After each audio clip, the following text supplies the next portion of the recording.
We're still trying to get some of the things you put up last summer out of the freezer. For those of you who don't have a freezer or don't have a lot of space or maybe have used up some of the green beans already, one of the questions I frequently get is it better to use frozen vegetables or to use the refrigerator fresh or the grocery store fresh that are available during some of the earlier parts of the winter?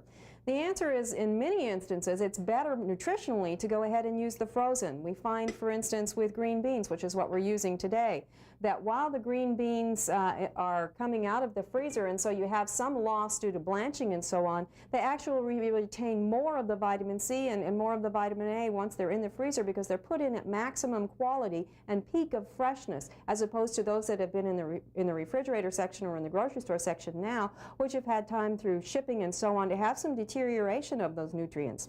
So this may actually be the best way to get your nutrients at this point. Keep in mind, however, those of you that are using canned, you can use canned green beans in this recipe and in many other kinds of recipes too that will call for fresh or frozen produce. There will be less nutrition in those, but some people think that canned food doesn't have any nutrition left, and that's not true at all. There's a lot of nutrition left in there too. This particular one is green beans with chili tomato sauce. We're going to start, the green beans have been put in the microwave oven for about 6 minutes. If you're using fresh, you'd want to get them tender crisp for probably 6 or 7 minutes as well. We then are using a can of tomatoes that I have chopped and drained.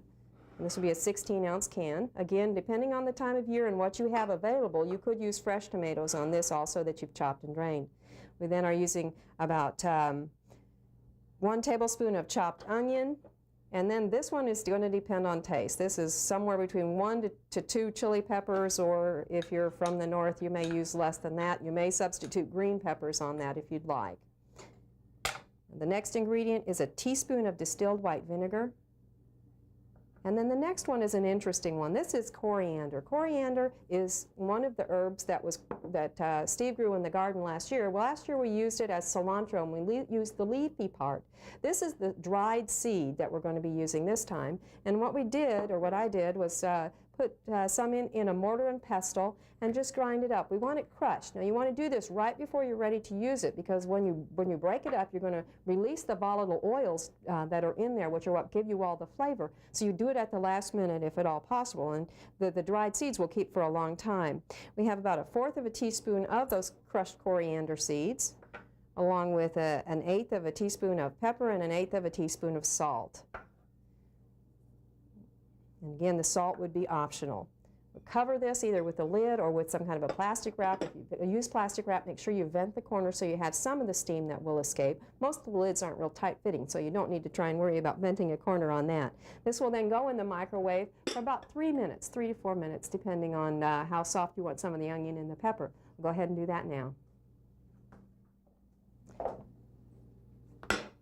Once you have this heated up, which is basically all you're doing to it, then it's simply a matter of bringing it to the table and stirring it together. It's not quite like a salsa, but it's along that line. And if you chose, you could actually chill the beans down and chill the sauce down and serve it over the beans when they were cold. You may also want to go ahead and add some leafy cilantro to it. Again, remembering that these recipes are only guidelines. This particular recipe will be available from your county extension office. If you'd like to get a copy, I would stop by, give them a call, and let them know you're coming, or maybe they can even mail it to you. For Oklahoma Gardening, this is Barbara Brown.